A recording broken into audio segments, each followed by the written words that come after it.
스스로 공부를 잘 하려면 하고 싶은 마음이 있어야죠. 스스로니까.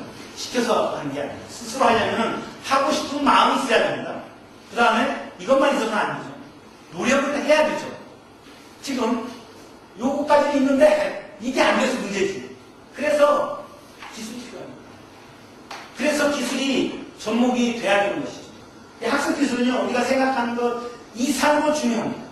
정말 중요하죠. 나머지 습관은 저절로 해결되죠. 이 기술만 습득이 되죠. 이거 전 공부의 3요소라고 하는데요. 학습 기술은 여러 가지 요소들이 있겠지만 제가 지금 여기서 강조하고 끌어가는 것은 바로 집중력, 기억력, 이해력인 것입니다. 이 세 가지의 학습 기술만 있다면 아이는 공부를 못할래야 못할 수가 없게 되는 것이죠. 그렇죠? 집중력이 있는데 내가 집중력이 있어서 여기 몰입이 되는데 어떻게 공부를 못해요? 나 공부 안 하고 싶어도 안 하려고 지가 발버둥을 쳐봐. 이 세 가지 힘이 있으면 못할 수가 없는 거죠. 기억력이 있어서 내가 선생님의 얘기를 잘 기억하는데 시작부까지 기억하는데 어떻게 공부를 못해요? 그렇죠? 이해력이 있어서 선생님이 그냥 좀 어렵게 설명을 해도 난 그냥 알아들어. 어떻게 공부 못하냐 말이죠. 이것만이 내가 잘하는, 나도 모르는 내가 잘하는 능력을 이끌어주는 이기수가 되는 것입니다. 이것은 우리 공부의 원리를 보면 예습과 복습, 수업 시간에 집중하는 것들, 이것을 빼놓고 공부를 잘할 수 없는 거죠.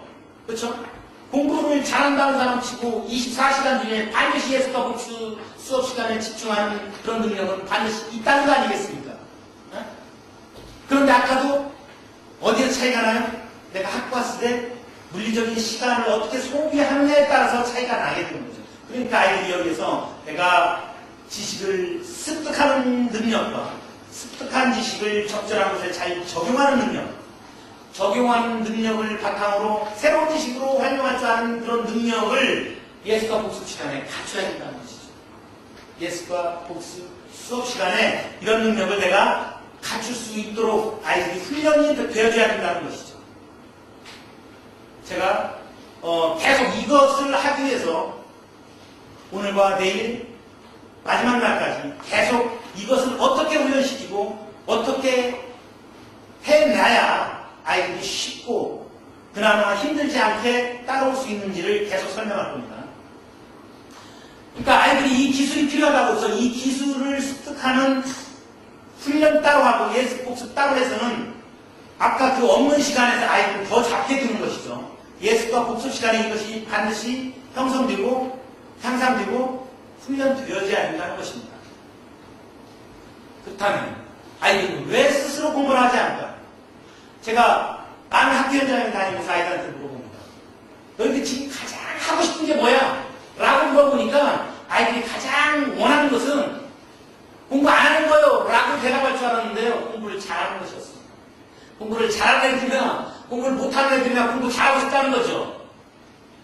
그런 마음은 다 누구한테 있다는 거죠. 그러니까 원천적인 학습 동기를 다 가지고 있는 겁니다. 공부 잘하고 싶은 마음은 다 있는 거예요. 공부하고 싶은 마음은 누구나 다 있어요. 그런데 지금 하지 않는, 지금 바로 행동하지 않는 것 때문에 어떻게 끌어다 놓고 막 시키는 거 아니에요. 외적 동기. 네? 이거 지금 안 좋다는 거 아니에요. 효과가 별로 없다는 거 아니에요. 그래서 어떻게 자기 지도학습에서 감성을 건드려서 내적 동기, 네가 지금 뭐야? 꿈과 비전을 설계해봐. 그게 강하게 인지가 되면 지금 학습으로 이끌어 갈 것이라는 거잖아요. 그래서 꿈과 비전을 심어주니까, 심어주기도 어려운데, 그 어려운 걸 심어주니까, 뭐가 되고 싶어요. 까지는 설계해서 따라갔는데, 나오고 나면 당장 공부하지 않는 거죠. 이것이 되고 싶은, 오바마 같은 훌륭한 사람이 되고 싶은데, 그것을 되기 위한 전 단계들, 지금 내가 학습을 하지 않는다는 거죠. 학습하는 것은 싫다는 거죠. 않는 게 아니고 싫은 거예요. 무슨 마음일까요? 저는 이 현상이 꼭 아이들만이 그런 것이 아니고요. 우리 어른들한테도 이런 현상이 다 있죠. 이것은 저는 기본적으로 인간이 가지고 있는 기본적인 본능이라고 보는 겁니다. 내가 좋은 것은 취하고 싶고 좀 하기 싫은 것은 안 하고 싶은 게 당연한 거 아닌가요? 그런데 그런 아이들 우리는 지금 하고 있는 거죠. 인간의 본성이에요, 이거. 내가 이런 훌륭한 사람이 되고 싶은데 지금 이거 되고 위한 그 훈련 과정은 힘드니까 하기 싫어. 그건 지극히 인간다운 마음이죠. 그게 비난받을 때 문제는 아니지. 따지고 보면. 그렇죠? 문제는 그게 중요한 게 아니고 지금 당장 공부해야 된다는 거죠. 그러니까 외적 동기도 지금 학습으로 이어지는 원동력이 되지 않고 내적 동기도 그런 원동력을 이끌어주지 못한다는 거지. 그럼 우리한테 지금 필요한 동기는 뭐냐 말이죠. 저는 내적 동기 같은 외적 동기. 그러니까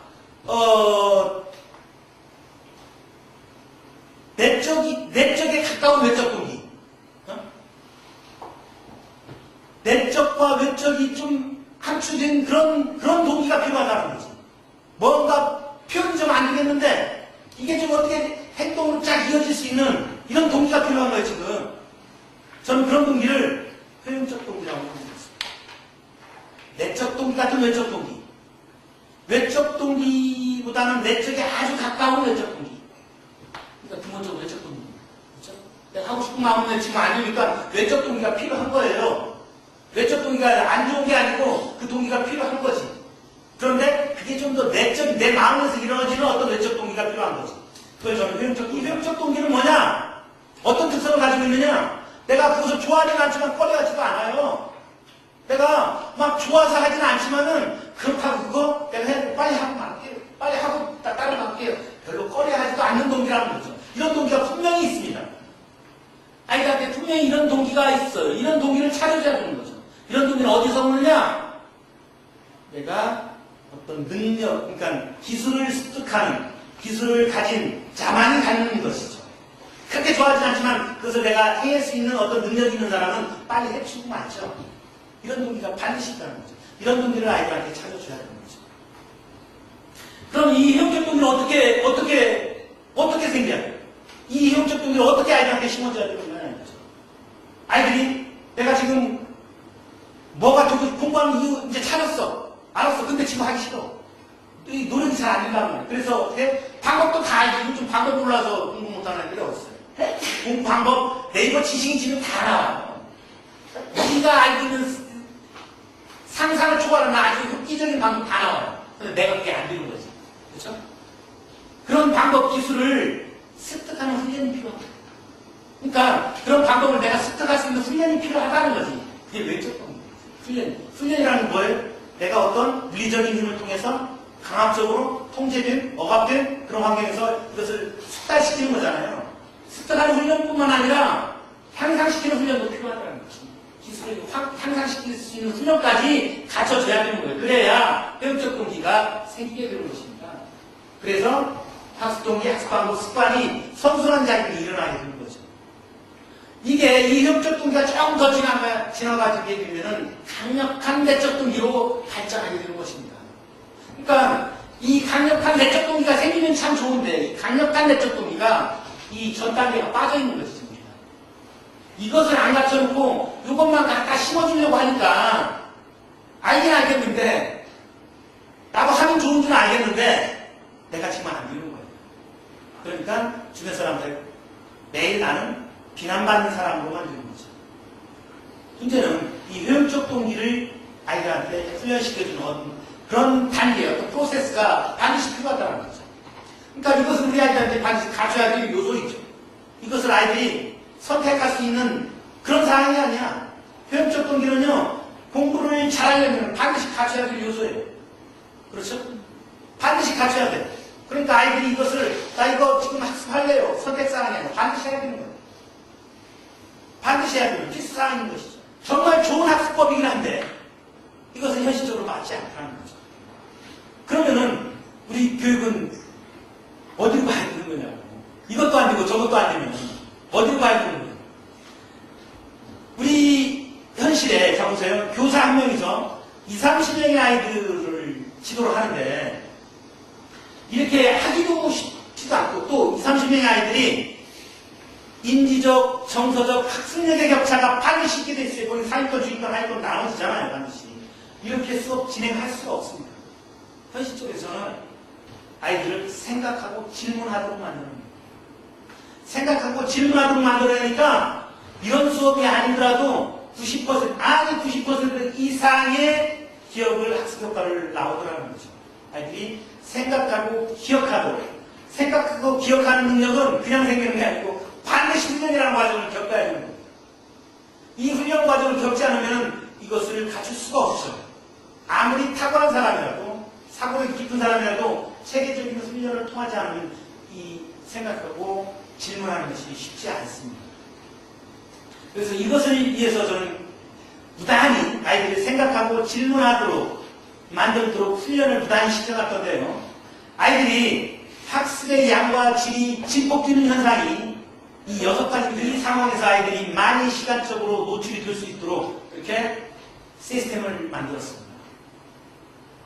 이름도 뇌원리로 만든 습관 형성 시스템입니다. 이름도 거창하지 않습니까? 정말 뇌원리로 만들었는지 한번 판단해 보십시오. 이 시스템을 통해서 제가 이렇게 특허 출원까지 했다는 사실입니다. 왜 이걸 제가 특허 출원을 했냐면요. 보세요. 이 교육은 반드시 우리 아이들한테 제가 필수사항이라고 했죠. 선택사항이 아니에요. 반드시 해야 되는 거예요. 이 능력, 예습과 복습을 통해서 학습 기술을 향상하는 것들이 필요성을 인식하고 필요성을 느끼고 중요성을 안다면은 그것은 어떻게 돼요? 곧 표심으로 돌아가게 되겠죠. 표심으로 돌아가면 정치인들은 반드시 그것을 입안 결정을 하게 되어 있습니다. 그렇죠? 그때 반드시 국가가 학습전략개발원에 전화 오도록 만들려고 이렇게 해놨습니다. 전국의 시스템을 계속 제가 설명할 건데요. 이렇게 시스템 통해서 학원에서 교육하는 툴과 아이들이 집에서 예습과 복습하는 툴들을 온라인, 오프라인, 브랜디드로 만들어서 아이들이 매일같이 공부를 하는데, 예습과 복습을 하는데, 아까 그 6가지 상황에서 얼마나 노출될 수 있도록 이렇게 현실화시켰습니다. 이렇게 이 시스템을 가지고 아이들이 학습 능력이 과연 정말 어떻게 향상될까는 지금부터 집중력, 기억력, 이해력과 관련된 기본적인 학습 이론을 듣고 나서 그것을 예습과 복습에 어떻게 접목시켜서 아이들이 그냥 매일같이 하면서 쉽게 공부에 접할 수 있는지 계속 이어나가도록 하겠습니다.